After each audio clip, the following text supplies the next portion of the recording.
Thank you very much, Mr. Salunke. I've come here with my glass of water.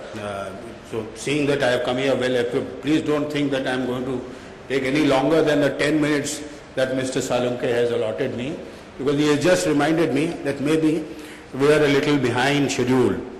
I will not take any more than 10 minutes, sir. Distinguished guests on the dais, chief guest, Mr. Malya, Mr. Srinivasan, Mr. Ramesh Kumar, Mr. Negi, Mr. Gupta. This is indeed a very good opportunity for me to come here, meet you, speak to you, and also get some feedback, ear to the ground, and also get to hear as to what are going to be the themes around which this workshop has been organized. First of all, the thought that comes to me uppermost is that this is about the micro, small and medium enterprise sector. This is a very huge sector. It's very huge in almost every respect. Whether you look at the entrepreneurs, the bank of entrepreneurs that constitute this sector, the capital structures, the types of organizations, the constitutions, the kind of businesses that are being transacted. It's also very diverse in terms of its location, in terms of the problems that it faces, and therefore the solutions also have to be very imaginative, and they have necessarily got to be tailor-made, local, and have to have the personal touch, feel, and the personal responsibility. Just because it's diverse and it is huge does not mean that the problems are also huge. It does not mean that the problems faced by this sector are somehow insurmountable or they are imponderables that cannot be got over. And this is something that I would like to emphasize with all the relevance that it has for the country and the economy today. Because it has to be understood that this is a sector that is constituted by entrepreneurs. These are people that have taken responsibility for running their business themselves. And therefore, there is this critical core of understanding, of knowledge, of education which they possess. And they are entrepreneurs, which means that they have a certain modicum of risk-taking ability, decision-taking ability, which itself lessens the burden on any other organization that is connected with them, whether it is finance, whether it is advisory services, whether it is support services. And that is why bankers, because I have to do with bankers, I am from the Reserve Bank, and that is why I think that as far as the bankers are concerned, it is not a very, very difficult proposition for them to look into the credit needs, finance this sector in a timely fashion, in an adequate fashion, and also look at the problems of this sector with empathy, with understanding, and react with alacrity and in full measure, as has been contemplated by the Reserve Bank in a series of guidelines that have been issued.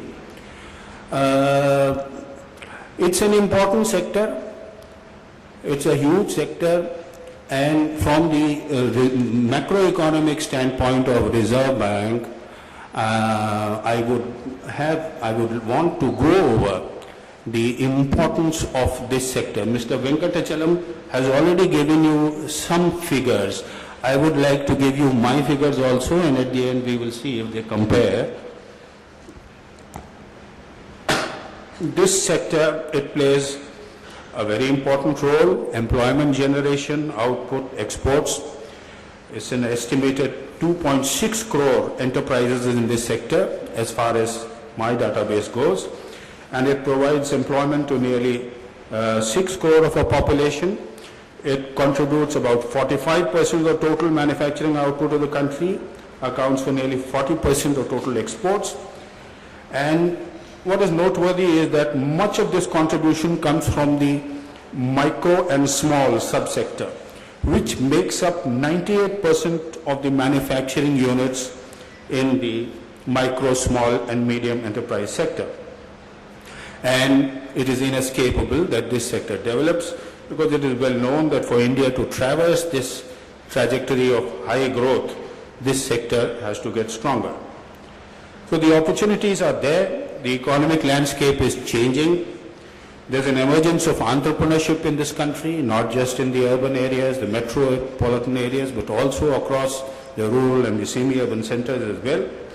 And these changes are reflected in an expanding middle class, better access to education, decline in poverty levels, increased mobility, information technology, etc. And it is imperative, therefore, that the momentum gained is sustained and accelerated for the economy to grow at 8 to 10% in the coming years.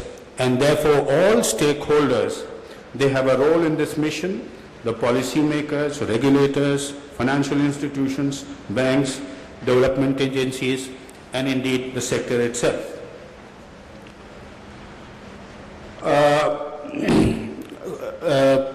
Speakers that have gone before, they have narrated at some length the major issues, the major problems being faced by this sector. And the one predominant theme that I could hear from the speakers was that most of the complaints, they revolved around the key issue of adequate finance.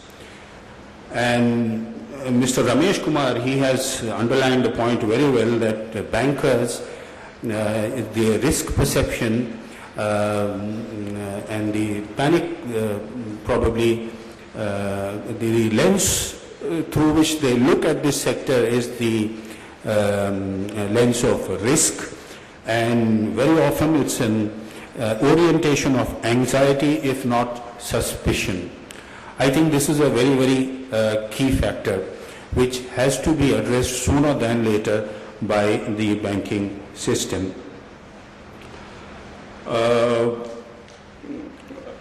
Mr. Salunke also has underlined the point that finance remains the key issue, is indeed a key issue.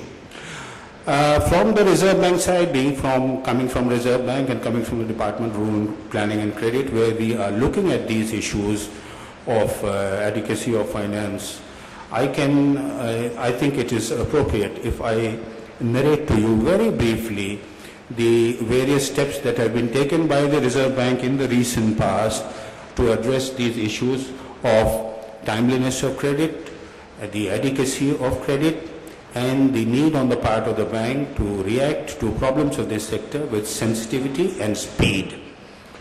Now, you are aware that the V.K. Sharma working group set up by the Reserve Bank to review the credit guarantee scheme of the Credit Guarantee Fund Trust for the MSEs had suggested mandating an increase in the collateral-free loan limit from the then existing limit of Rs 5 lakhs to Rs 10 lakhs, and that appropriate instructions to banks have been issued March 6, 2010.